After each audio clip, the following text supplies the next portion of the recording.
ဖေမြင့်လုံသားအာဟာရအဲ့ဒီလိုအကိုမျိုးကျွန်တော်တငယ်ချင်းပေါ်မှာ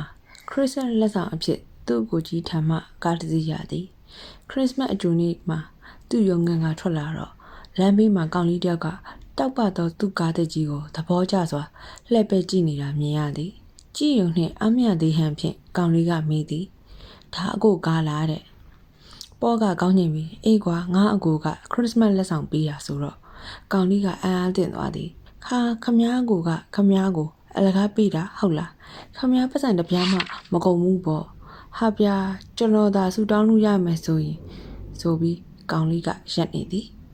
ဆူတောင်းလို့ရရင်ကောင်လေးဘာဆူတောင်းမလဲဆိုတာပေါ်တွေးမိသည်သူ့မှာလည်းအဲ့ဒီလိုအကိုမျိုးတယောက်ရပါစေလို့ဆူတောင်းမှာပဲပေါ့သို့တော့ကောင်လေးထံမှနောက်ထပ်ကြားလိုက်ရသောစကားကြောင့်ပေါ်စက်သိမ်းမွေးညင်းထသွားသည်ကျွန်တော်အဲ့ဒီလိုအကူမျိုးဖြစ်ချင်လိုက်တာဗျာတဲ့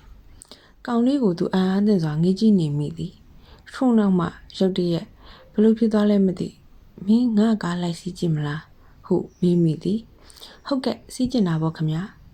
ကားစီးပြီးခဏလေးကြာတော့ကောင်လေးကပေါ်ဘက်သို့လှည့်ကအကိုကြီးကျွန်တော်တို့အိမ်ဘက်လှည့်မောင်းပြီးလို့ရမလားခမဟုမေးသည်သူ့မျက်လုံးတွေတောက်ပနေတာကြည့်ပြီးပေါ်ပြုံးမိသည်ကောင်လေးစိတ်ထဲဘာရှိနေမလဲသူတွေးမိသည်သူကားတကြီးစီးပြီးအိမ်ပြန်လာတာအိမ်နာချင်းနေကြွချင်ပုံပဲသို့သောဒီတစ်ခါမှလဲပေါ်မှားပြန်ပါသည်ဟိုလှေကားနှစ်စင်းနဲ့အိမ်ရှိမှရပ်ပေးပါခမကောင်လေးကဆိုသည်လှေကထစ်တွေသူပြစ်တက်သွားသည်ခဏလေးကြာတော့ပြန်လာနေတန်ကြသည်တက်သွားတော့ကလို့မမြန်သူကညီလေးကိုအောင်ဆုံးလှေကားထင်မှထိုင်ခိုင်းသည်သူ့လက်တစ်ဖက်ကညီလေးကိုတင်းတင်းဖတ်ထားပြီးကားကိုပြသည်ဟောဒီမှာတွေ့လာညီလေးအပေါ်ရက်မှာတော့ကအကိုကြီးပြောတာလေဒါသူ့အကိုကြီးကခရစ်စမတ်လက်ဆောင်ပေးတာတဲ့သူပတ်စံတပြားမှမကုန်ဘူးနောက်ကြရင်အကိုကြီးလဲညီလေးကိုဒါမျိုးကားတစ်စီးဝယ်ပေးမယ်အဲ့ဒီအခါကျတော့ညီလေးကိုအကိုကြီးပြောတဲ့ခရစ်စမတ်အယောင်ဆိုင်တွေမှာပြထားတဲ့အလားအပပစ္စည်းမျိုးစုံတွေညီလေးလိုက်ကြည့်နိုင်မှာပေါ့ကွာတဲ့သူကအားရပါရပြောနေသည်ပေါ်ကားထဲမှထွက်လာပြီးချီမတန်သောကလေးငယ်ကိုချီ၍ကားရှိကန်းနဲ့ထည့်သည်